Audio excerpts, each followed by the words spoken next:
Hello and welcome to another installment of Double Buff's series on the Celestial Weapons in Final Fantasy X.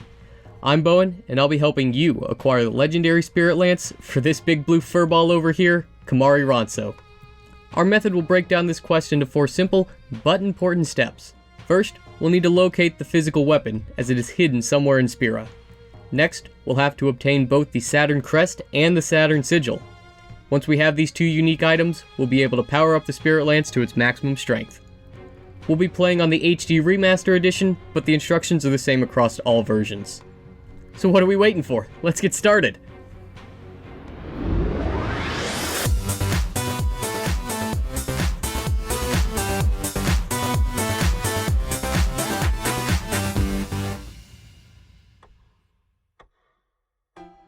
So our journey for the Spirit Lance begins on the Thunder Plains. You probably saw at least one of these glowing cactar stones when you arrived here for the first time.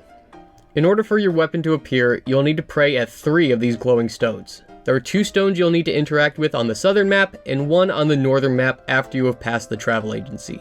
It's my understanding that the 2 southern stones are always glowing, whereas the stone on the northern map is randomly switching between 1 of 6 locations. You can certainly try and chase it down. I'd recommend a piece of equipment with the no encounters ability for that method, or you can run around beside one of the stones until it begins to glow. It seems as if the glowing stone changes based on how far your character is moved though. For completeness, I'll show you the location of all 6 stones on the north map. In order to pray at the stone, press your interact button while it is glowing, square on PlayStation or X on Xbox, and you'll trigger a small cutscene. The stones on the southern map are much easier to interact with, and even at its worst, between the shifting stones, random encounters, and lightning strikes, this part of the process is merely tedious and not rage-inducing. Sometimes foreshadowing is relatively obvious. Interacting with these stones will also cause cactar fiends to spawn during random encounters. Once you've prayed to all of the stones, a little cactar spirit will appear near you. This little ghost is supposed to guide you to the next location, but since you're watching the video, I'll just show you. Come over to this broken lightning tower on the southern map and interact with it the same way you did with the stones, and you'll spawn a chest. You'll be able to make this chest appear during your first visit to the Thunder Plains, but if you don't have the Celestial Mirror, you won't be able to open it yet. Return here once you do have the mirror, and you'll receive the Spirit Lance. If you need help obtaining the Celestial Mirror, we have a video explaining the process. You can do this part at any time, but for reasons I'll discuss later in the video, you might want to wait until your endgame to do all of this though. Now let's say the stones aren't glowing for you, or maybe you can't interact with them once they are. Well, you may need to return to the travel agency and read this book explaining the history of the cactar stones. I've seen guides that say reading the book unlocks the minigame. I've seen other guides that completely ignore the book. Unfortunately, after 20 years, there just doesn't seem to be popular consensus on this still. All I can say is that this might be a possible solution for you, and it definitely can't hurt. Now, at this point, the Spirit Lance is not that useful. Like all the Celestial weapons, it only has the no AP ability when you first get it, so we'll need to power it up by collecting the Saturn crest on Mount Gagazet.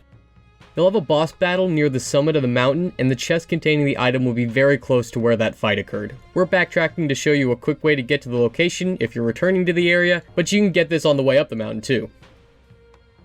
In between these 2 pillars is a cleverly hidden chest. Open it up, and you'll receive the Saturn crest.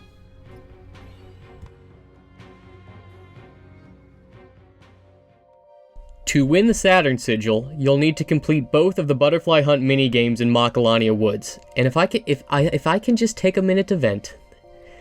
These goddamn bugs. Thank you. There's a good chance that this mini-game will cause you as much frustration as the chocobo races, and that's saying something. So on 2 of the maps in Macalania, you can find these rainbow-colored butterflies moving around on the trail. If you bump into them, it'll spawn 7 blue butterflies on the map, and you'll have a time limit to collect all of them in order to complete the challenge. However, it'll also spawn red butterflies that'll provoke a random encounter if you collect them. You'll also lose about 1.2 seconds off your time. You can play the butterfly hunt minigame during your first visit to Macalania, but the Saturn sigil can only be won after you have returned to the area with the airship. That's why I recommend leaving all the requirements for the Spirit Lance for your endgame checklist. Now this first attempt doesn't spark joy. you can see we're hesitating, we forget where the blue butterflies are, we're running into the red ones, and if you run out of time for the game, it'll end and all of the butterflies on the map will despawn. In order to try the challenge again, you'll need to leave the map screen and then return. Here's a map of the butterfly locations on the north map. Use this to help you plan out your path from one butterfly to the other. You can see that you actually have to backtrack from the start to collect the first blue one. You will also have a few seconds before the timer actually starts to move around, so definitely take advantage of that. And there is a little bit of leeway where you can run into one red butterfly and still have enough time to finish. But you definitely need to have a good run for that to happen. The length of the battles doesn't affect your time either. You can also pause the game if you think that'll help you.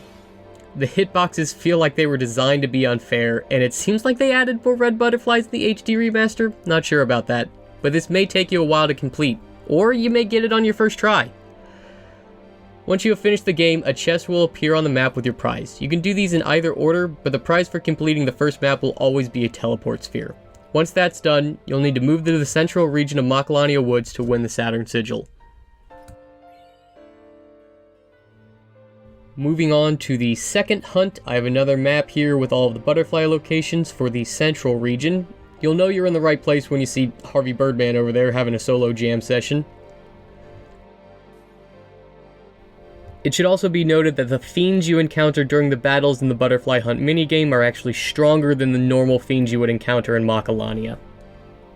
You've also most likely leveled up significantly since you were last here, so that's probably not too much of an inconvenience for you.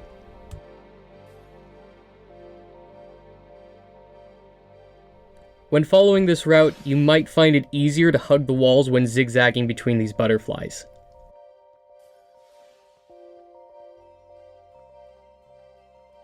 Once you have finished the second hunt, head back to the prize chest and you'll be awarded the Saturn Sigil for your troubles. What you definitely don't want to do is leave the map while the game is active or before you have opened the prize chest. You can see here we actually finished the challenge but ran off the map. This is very easy to do on the central map because of the location of the last blue butterfly, and it will cause the chest to despawn. Yeah, stand in timeout there, Titus. You know what you've done. Now that you have the Saturn Sigil, we can finally power up the Spirit Lance. It's just a hop, skip, and a jump to the area of Macalania where you obtain the Celestial Mirror, and from there, select Kimahri's weapon. You'll need to go through this process twice, once for both items. Upgrading the lance with the Saturn crest will also allow the Aeon Ixion to break the damage limit.